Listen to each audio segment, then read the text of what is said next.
એક વારની વાત છે, એક નાના શહેરમાં ગૌરવ નામનો એક યુવા રહેતો હતો. તે બહુ જ આળસી હતો અને પોતાના જરૂરી કામો હંમેશા ટાળતો રહેતો હતો, જેના કારણે તે પોતાની પઢાઈમાં પણ સારું સ્કોર કરી શકતો નથી હતો. એના પરિવારવાળા તેને હંમેશા કહેતા કે બેટા, સમયની કિંમત સમજ. જે સમય આજે તું બરબાદ કરી રહ્યો છે તે પાછો ક્યારેય નહીં આવે. પણ તે હંમેશા એની વાતને અવગણતો હતો. તે વિચારતો હતો કે હજી ઘણું ટાઈમ છે, પછી કરી લઈશ. તે પઢવા માટે શહેર ગયો, પણ એની આદતો બદલાઈ નહીં. તે આખો દિવસ દોસ્તો સાથે મસ્તી કરતો અને રીલ સ્ક્રોલ કરતો રહેતો.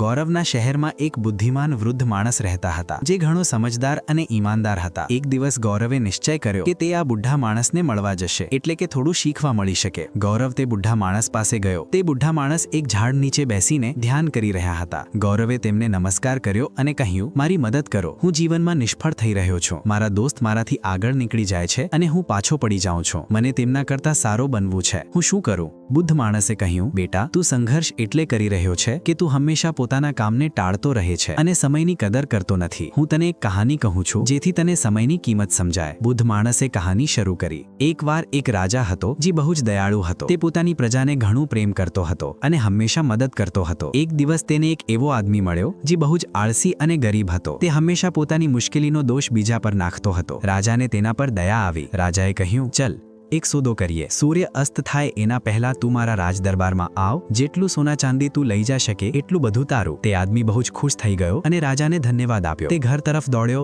અને પત્નીને બધું કહી દીધું. પત્ની પણ ખુશ થઈ ગઈ. તે ધીરે ધીરે ખાવા લાગ્યો. એને વિચાર આવ્યો કે હજી ઘણો સમય છે. ખાવા પછી એને ઊંઘ આવી. તે વિચારવા લાગ્યો કે થોડી વાર સૂઈ જાઉં, પછી જઈશ. પણ તે 2 કલાક માટે સૂઈ ગયો. જ્યારે તે ઉઠ્યો તો જોયું કે ઘણી વાર થઈ ગઈ છે. તે જલ્દીબાજીમાં બેગ ઉઠાવીને રાજ દરબાર તરફ દોડ્યો અને તે ફરી ઊંઘી ગયો. આ વખતે 4 કલાક સુધી સૂઈ ગયો. જ્યારે તે ઉઠ્યો ત્યારે જોયું કે સૂર્ય ડૂબવા આવ્યો હતો. તે ગભરાયેલો બનીને રાજ દરબાર તરફ દોડતો ગયો. પણ જ્યારે તે પહોંચ્યો ત્યારે સૂર્ય ડૂબી ગયો હતો અને દરવાજા બંધ થઈ ગયા હતા. તે આદમી બહુ જ દુઃખી થઈ ગયો. એને સમજાયું કે એને એક મોટી તક ગુમાવી દીધી, કેમ કે એને સમયની કિંમત સમજી નહીં. બુદ્ધ માણસે કહાની પૂરી કરી અને ગૌરવ તરફ જોયો. ગૌરવ પાસે શબ્દો ના હતા. એને પોતાની ગલતીનો અહેસાસ થઈ ગયો. એને બુદ્ધ માણસને ધન્યવાદ કહ્યો અને ઘર પાછો ગયો. એને સમજ આવી કે સમય કેટલો કિંમતી છે. એને બરબાદ કરવો ના જોઈએ. એ જ દિવસથી ગૌરવે પોતાના લક્ષ્યો પર કામ કરવાનું શરૂ કરી દીધું. એને પોતાની ટાળવાની આદત છોડી દીધી અને તે ઘણો પ્રોડક્ટિવ બની ગયો. થોડા દિવસમાં જ તે પોતાના બધા દોસ્તો કરતા આગળ નીકળી ગયો અને કોલેજનો સૌથી હોશિયાર વિદ્યાર્થી બની ગયો. આ કહાનીથી આપણને શીખવા મળે છે કે સમય સૌથી મોટી સંપત્તિ છે. જો આપણે એને વ્યર્થ વસ્તુમાં બરબાદ કરી દઈશું તો પછી પછતાવા સિવાય કાંઈ નહીં મળે, કેમ કે ગુમાવેલો સમય ક્યારેય પાછો નથી આવતો. તો આજથી જ પોતાના સમયનો સદુપયોગ કરો અને પોતાના લક્ષ્યો પર કેન્દ્રિત રહો. દોસ્તો, જો આ કહાની તમને ગમી હોય તો પ્લીઝ એને લાઈક કરો અને પોતાના મિત્રો સાથે શેર કરો.